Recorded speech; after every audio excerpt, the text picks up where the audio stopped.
고등학교 3학년 학생이 윤석열 대통령님께 드리는 편지. 존경하는 윤석열 대통령님께. 안녕하세요, 대통령님. 저는 서울의 한 인문계 고등학교 3학년에 재학 중인 김준서라고 합니다. 19살입니다. 지금 저는 제 방 책상 앞에 앉아 이 편지를 쓰고 있습니다. 창밖으로는 가을 단풍이 물들어 있습니다. 빨갛고 노란 낙엽들이 바람에 흩날리며 땅으로 떨어지고 있습니다. 책상 위에는 수능 참고서들이 쌓여 있고 벽에는 대학 입시 일정표가 붙어 있습니다. 인생의 중요한 갈림길에 서 있는 시기입니다. 하지만 요즘 저는 공부보다 더 중요한 것을 고민하고 있습니다. 정의란 무엇인가? 법치란 무엇인가? 민주주의란 무엇인가? 교과서에서 배운 이 개념들이 지금 대한민국에서 제대로 작동하고 있는가를 고민하고 있습니다. 그 고민의 중심에 대통령님께서 계십니다. 아버지의 등을 보며 자랐습니다. 대통령님, 먼저 저희 아버지 이야기를 하겠습니다. 아버지는 30년 동안 회사를 다니셨습니다. 평범한 직장인이셨습니다. 하지만 아버지께는 한 가지 원칙이 있었습니다. 절대 불의와 타협하지 않는다. 회사에서 부정한 일이 있으면 반대하셨습니다. 상사가 잘못된 지시를 하면 거부하셨습니다. 그래서 승진도 늦었고 때로는 미움도 받으셨습니다. 어느 날 제가 물었습니다. 아빠, 왜 그렇게 사세요? 그냥 적당히 타협하면 편할 텐데. 아버지께서 제 눈을 똑바로 보시며 말씀하셨습니다. 준서야, 아빠가 여기서 타협하면 너한테 뭐라고 가르치겠니? 옳은 것을 옳다고 말하는 게 그렇게 어려운 일이 아니야. 그냥 용기만 있으면 돼. 그날 이후 저는 아버지를 다르게 보게 되었습니다. 그리고 대통령님도 그런 분이라는 것을 알게 되었습니다. 30년 동안 검사로 일하시면서 권력 앞에 굴하지 않으신 분. 옳은 것을 옳다고 말씀하신 분. 아버지처럼 대통령님께서도 그렇게 사셨습니다. 수능 전날 밤 아버지와의 대화.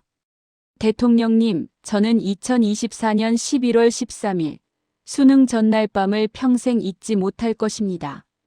12년 동안 준비해온 시험을 하루 앞두고 저는 책상 앞에 앉아 있었습니다.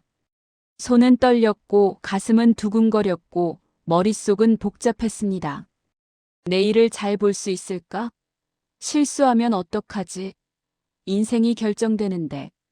그때 아버지께서 제 방문을 두드리셨습니다. 준서야, 들어가도 되니? 네, 아빠. 아버지께서 들어오셔서 제 옆에 앉으셨습니다. 한참 동안 아무 말씀도 하지 않으셨습니다. 그냥 저와 함께 창밖을 바라보셨습니다. 가을밤의 별들이 빛나고 있었습니다. 아버지께서 조용히 말씀하셨습니다. 준서야, 긴장되지? 네, 아빠. 정말 떨려요. 아버지께서 제 어깨에 손을 얹으시며 말씀하셨습니다.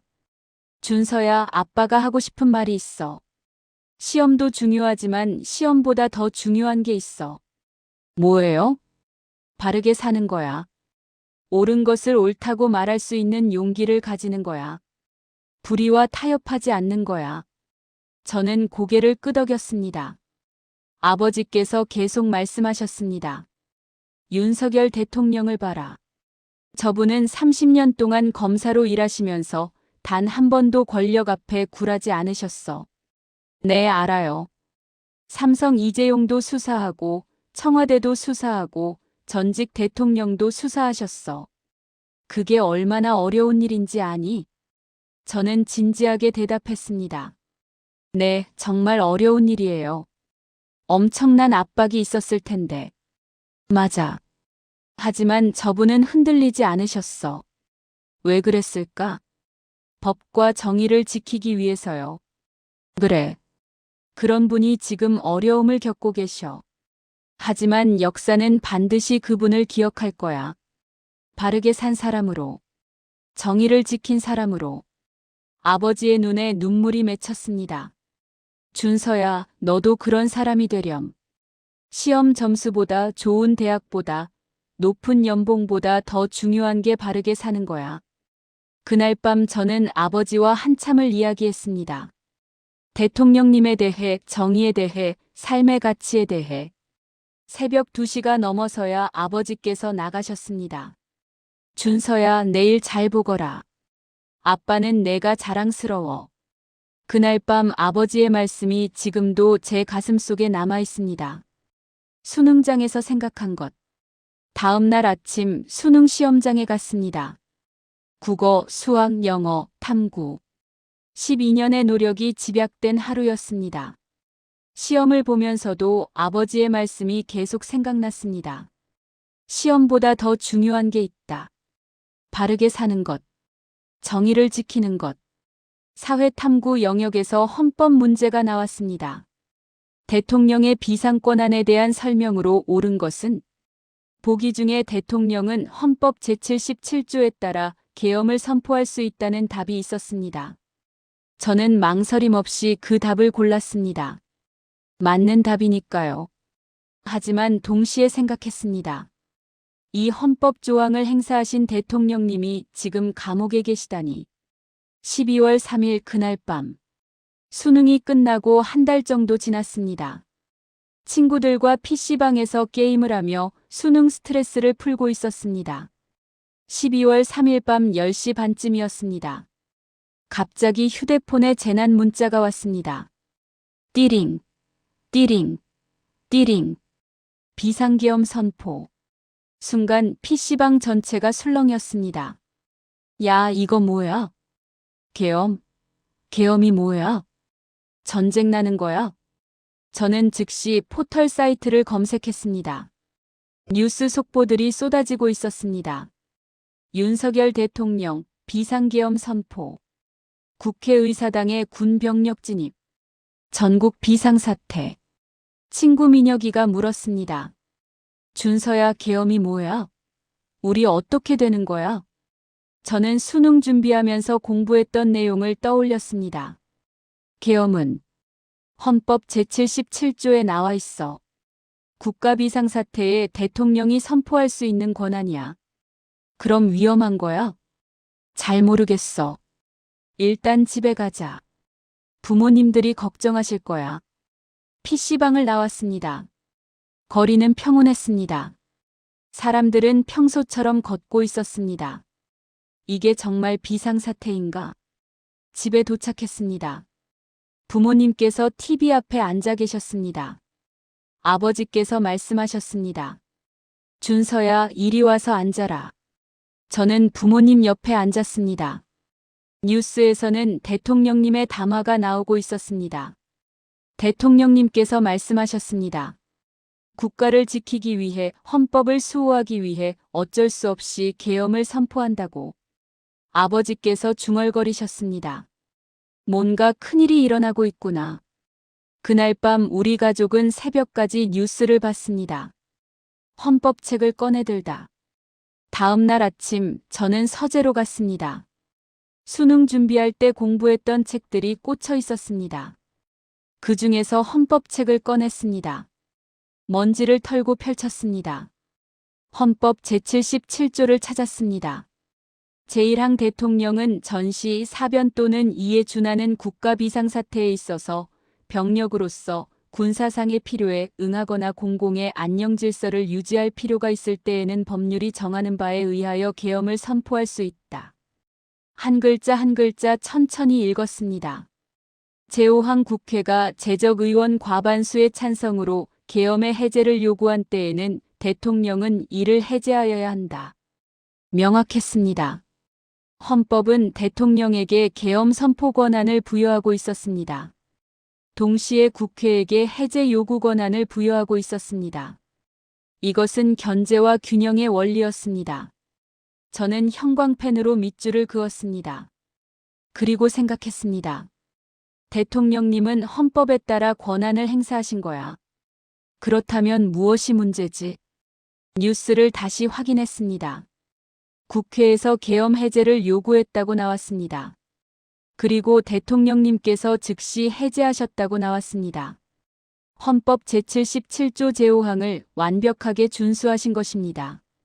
저는 혼란스러웠습니다. 헌법을 지키신 건데 왜 이렇게 큰 문제가 되는 거지? 탄핵 가결의 날 12월 14일 토요일 오후였습니다. 저는 도서관에서 정시 준비를 하고 있었습니다. 법학과에 지원하기로 결심한 후 더욱 열심히 공부하고 있었습니다. 오후 4시쯤 휴대폰이 울렸습니다. 어머니였습니다. 준서야, 지금 TV 켜봐. 국회에서 대통령 탄핵안이 가결됐대. 순간 책을 든 손이 떨렸습니다. 뭐라고요? 탄핵이요? 응, 지금 생중계하고 있어. 어쩌나. 나라가 어떻게 되는 거야? 전화를 끊고 휴대폰으로 뉴스를 검색했습니다. 국회 본회의 대통령 탄핵 소추안 가결. 204표 찬성, 85표 반대. 국민의힘 소속 의원 12명 12명 이탈표. 머릿속이 하얘졌습니다. 도서관을 나왔습니다. 공부가 손에 잡히지 않았습니다. 버스를 타고 집으로 가는 길 창밖을 봤습니다. 사람들은 평소처럼 걷고 웃고 이야기하고 있었습니다. 이 사람들은 알고 있을까? 지금 대통령이 탄핵됐다는 걸. 헌법에 따라 권한을 행사한 대통령이 국회에 의해 끌어내려졌다는 걸. 집에 도착했습니다. 아버지께서 거실 소파에 앉아 계셨습니다. 머리를 감싸쥐고 계셨습니다. 아빠. 아버지께서 저를 보시더니 말씀하셨습니다. 준서야, 아빠가 30년 동안 이 나라에서 살면서 이런 일은 처음 봐. 선거로 뽑은 대통령을 이렇게 끌어내리다니. 어머니께서도 눈물을 글썽이고 계셨습니다. 우리가 투표로 뽑은 대통령인데 이게 민주주의야? 그날 저녁 우리 가족은 말없이 식사를 했습니다. 밥이 목으로 넘어가지 않았습니다. 친구들과의 격렬한 토론. 다음 날 학교 친구들과 단톡방이 폭발했습니다. 친구 재현이가 메시지를 올렸습니다. 탄핵 당연하지. 계엄 선포한 거 완전 독재자 짓이잖아. 저는 참을 수 없어서 답장을 썼습니다. 독재자. 재현아, 헌법 읽어봤어? 계엄은 대통령의 합법적 권한이야. 친구 혜린이가 끼어들었습니다. 그래도 요즘 시대의 계엄이라니. 1980년대도 아니고. 완전 시대착오적이야. 저는 키보드를 두드렸습니다. 시대가 문제가 아니야. 합법이냐 불법이냐가 문제지. 대통령님은 헌법 제77조에 따라 합법적으로 권한을 행사하셨어. 그리고 국회가 해제하라고 하니까 제77조 제5항에 따라 즉시 해제하셨어. 헌법을 완벽하게 지키신 거야. 친구 동현이가 물었습니다. 그럼 준서 너는 완전 대통령 편이네? 저는 단호하게 답했습니다. 편이 아니야. 나는 법의 편이야. 헌법의 편이야. 논리의 편이야. 감정이 아니라 사실로 판단하는 거야. 토론은 밤새 계속되었습니다. 어떤 친구들은 저를 지지했고 어떤 친구들은 반대했습니다. 하지만 저는 제 생각을 굽히지 않았습니다. 왜냐하면 제가 옳다고 확신했기 때문입니다. 생활기록부에 쓰지 못한 이야기. 며칠 후 담임 선생님께서 말씀하셨습니다.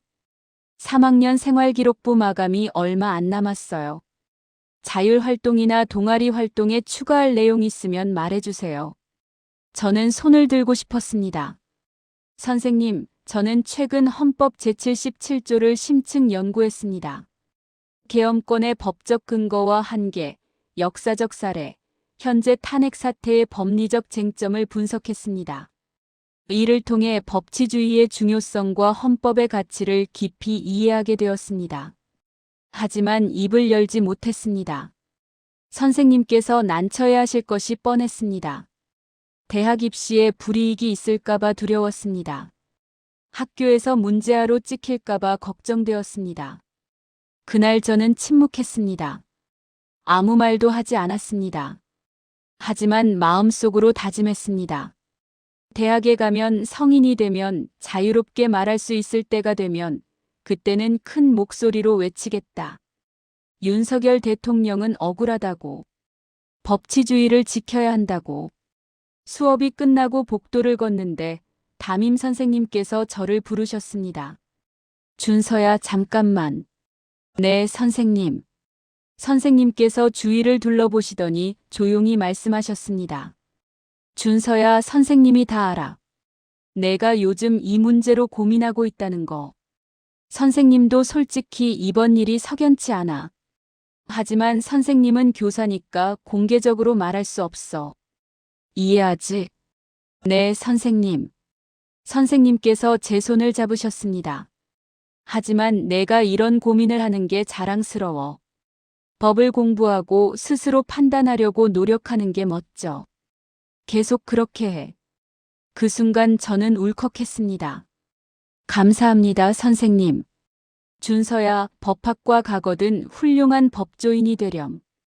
대통령님처럼 권력 앞에 굴하지 않는 사람이 되렴.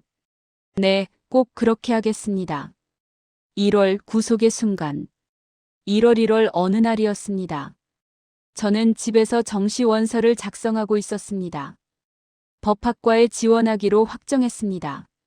서울대 법학과, 고려대 법학과, 연세대 법학과. 이 중 한 곳이라도 합격하면 법을 공부하고 대통령님처럼 정의로운 법조인이 되는 거야. 그때 휴대폰이 울렸습니다. 뉴스 속보였습니다. 윤석열 대통령 구속. 손이 떨렸습니다. 마우스가 손에서 떨어졌습니다. 엄마, 아빠, 부모님께서 달려오셨습니다. 왜 그래? 저는 떨리는 목소리로 말했습니다. 대통령님이 구속됐대요. TV를 켰습니다. 대통령님께서 차에 타시는 장면이 나왔습니다. 66세의 연세임에도 당당하셨습니다. 고개를 숙이지 않으셨습니다. 눈빛은 흔들리지 않으셨습니다. 그 모습을 보며 저는 울었습니다. 왜 이래야 하는 거예요? 대통령님이 무슨 죄가 있어요? 아버지께서 저를 안아주셨습니다. 준서야, 울지 마. 진실은 반드시 밝혀질 거야. 어머니께서도 우셨습니다. 세상이 왜 이런 거야? 선거로 뽑은 대통령을 이렇게. 그날 밤 저는 잠을 이룰 수 없었습니다.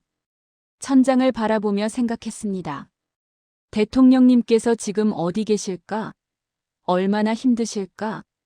66세의 나이에 감옥에서 어떻게 견디실까? 법학과 지망 이유서. 며칠 후 정시 원서에 자기소개서를 작성했습니다. 법학과 지망 이유를 써야 했습니다. 저는 키보드 앞에 앉아 오랫동안 생각했습니다. 무엇을 쓸까? 어떻게 표현할까? 마침내 손가락이 움직이기 시작했습니다. 저는 법학을 공부하고 싶습니다. 법이 권력의 도구가 아니라 정의의 수단이 되게 하고 싶습니다. 법 앞에 모든 사람이 진정으로 평등한 사회를 만들고 싶습니다.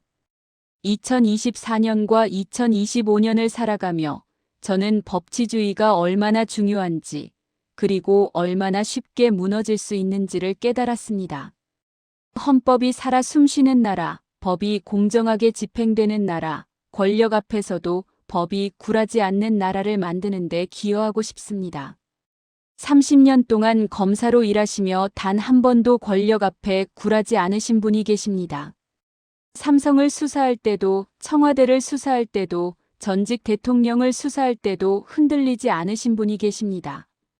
그분을 본보기 삼아 저도 그런 법조인이 되고 싶습니다. 오직 법과 정의만을 따르는 검사가 되고 싶습니다. 권력이 두려워 침묵하는 것이 아니라 진실을 위해 목소리를 높이는 법조인이 되고 싶습니다. 이것이 제가 법학을 공부하고자 하는 이유입니다. 글을 다 쓰고 나서 저는 화면을 바라봤습니다. 대통령님의 이름을 직접 쓰지는 않았습니다. 하지만 읽는 사람은 알 것입니다. 제가 누구를 말하는지, 제가 어떤 사건을 겪으며 이런 결심을 하게 되었는지. 1.8평을 체험하다. 어느 날 저는 실험을 했습니다. 대통령님께서 수감되어 계신 1.8평 독방이 얼마나 좁은지 직접 느껴보고 싶었습니다. 거실로 가서 줄자를 가져왔습니다. 바닥에 가로 1.5m, 세로 2.4m를 표시했습니다.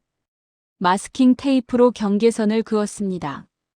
그리고 그 안에 들어가 보았습니다. 2걸음을 걸으니 끝이었습니다. 팔을 벌리니 손이 벽에 닿았습니다. 앉아보니 다리를 제대로 뻗을 수 없었습니다. 1분이 지났습니다. 답답했습니다. 3분이 지났습니다.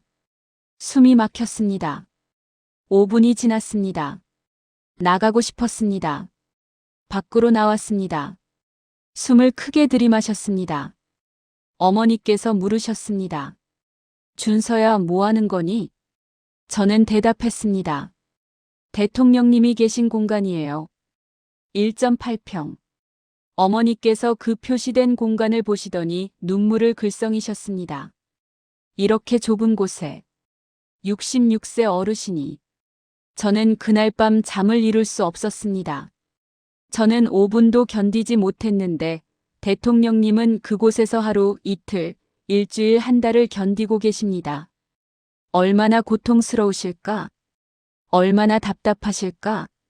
하늘도 제대로 보지 못하시고 바람도 느끼지 못하시고 자유도 없으시고 광화문에 가지 못한 후에 어느 주말 뉴스에서 광화문 집회를 보도했습니다.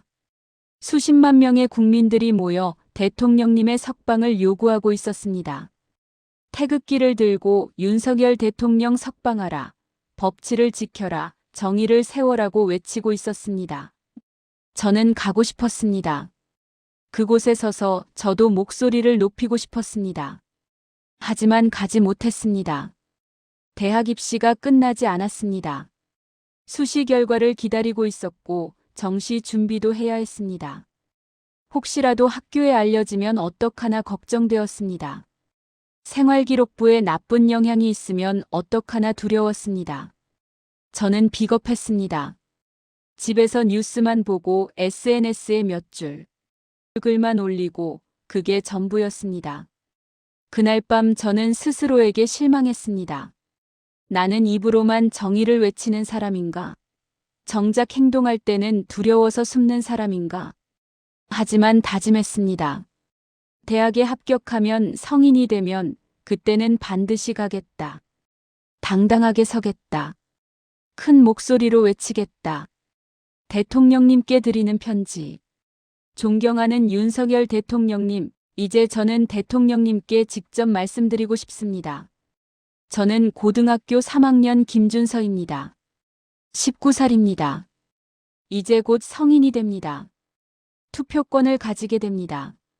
대통령님을 직접 뽑지는 못했지만 제 마음은 대통령님과 함께 있습니다.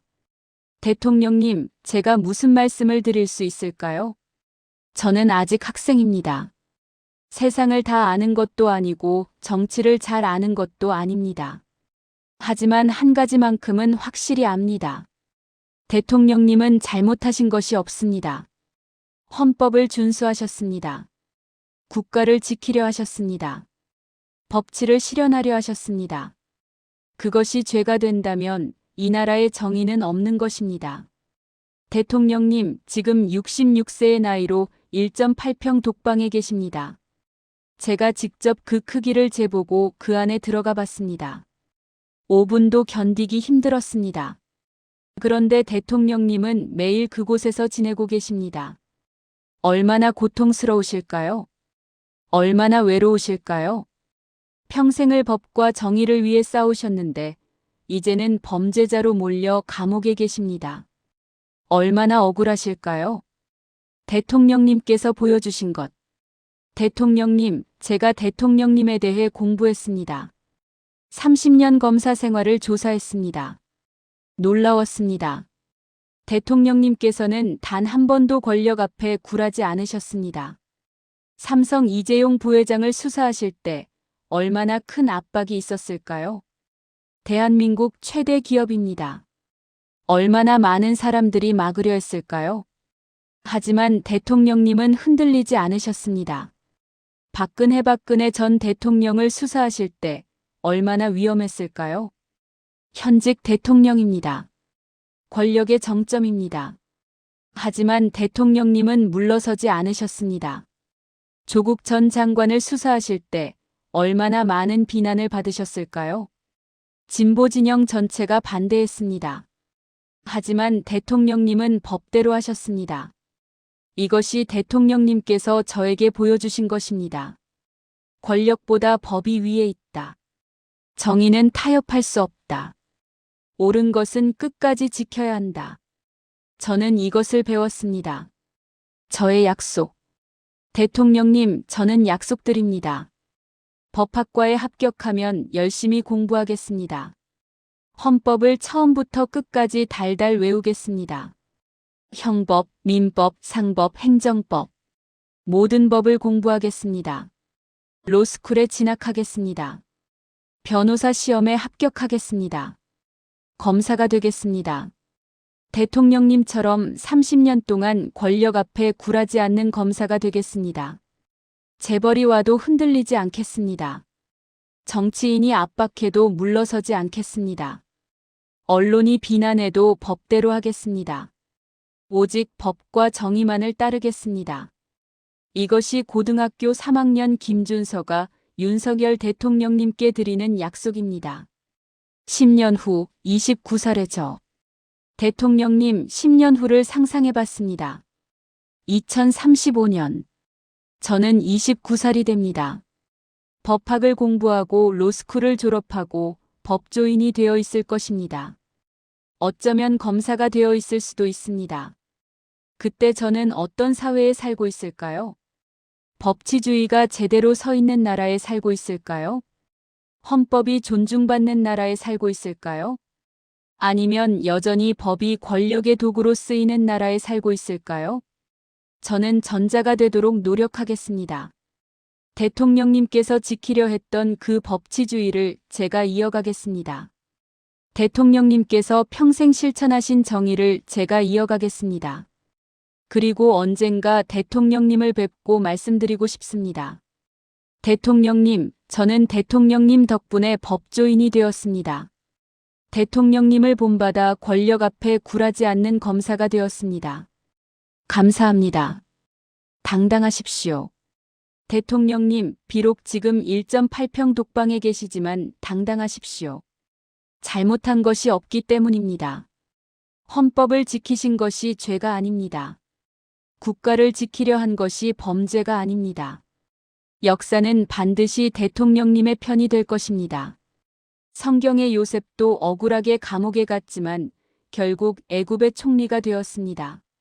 남아프리카 공화국의 넬슨 만델라도 27년 동안 감옥에 있었지만 결국 대통령이 되었습니다.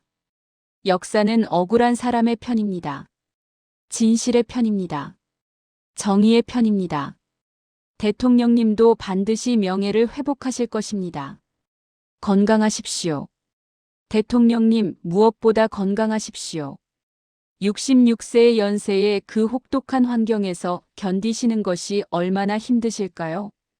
제 할아버지도 73세신데 매일 어디가 아프다고 하십니다. 허리도 아프시고 무릎도 아프시고 소화도 안 되신다고 하십니다. 대통령님도 분명 힘드실 텐데 건강 잘 챙기십시오. 차가운 독방에서 감기에 걸리지 않도록 조심하십시오. 밥을 잘 드시지 못하시더라도 조금이라도 드시려고 노력하십시오. 물도 많이 드시고 가능하면 운동도 하십시오. 마음을 평안하게 가지십시오. 저희가 매일 기도하고 있습니다. 저희 가족이 식사 전마다 기도합니다. 하나님, 윤석열 대통령님을 지켜주십시오. 건강하게 하시고 빨리 석방되게 하십시오. 제 친구들도 기도하고 있습니다. 교회에서, 집에서, 학교에서 기도하고 있습니다. 수많은 국민들이 대통령님의 건강을 기도하고 있습니다. 대통령님은 혼자가 아닙니다. 마지막 말씀. 존경하는 윤석열 대통령님, 저는 곧 대학생이 됩니다. 성인이 됩니다. 이제는 제 목소리를 당당하게 낼 수 있는 나이가 됩니다. 그동안 침묵했던 것을 용서해 주십시오. 입시 때문에, 미래 때문에, 두려움 때문에 목소리를 내지 못했습니다. 광화문에 가지 못한 것이 후회됩니다. 생활기록부에 쓰지 못한 것이 아쉽습니다. 하지만 이제는 다릅니다. 대학에 가면 당당하게 외치겠습니다. 윤석열 대통령은 억울하다. 헌법을 지킨 것이 죄가 아니다.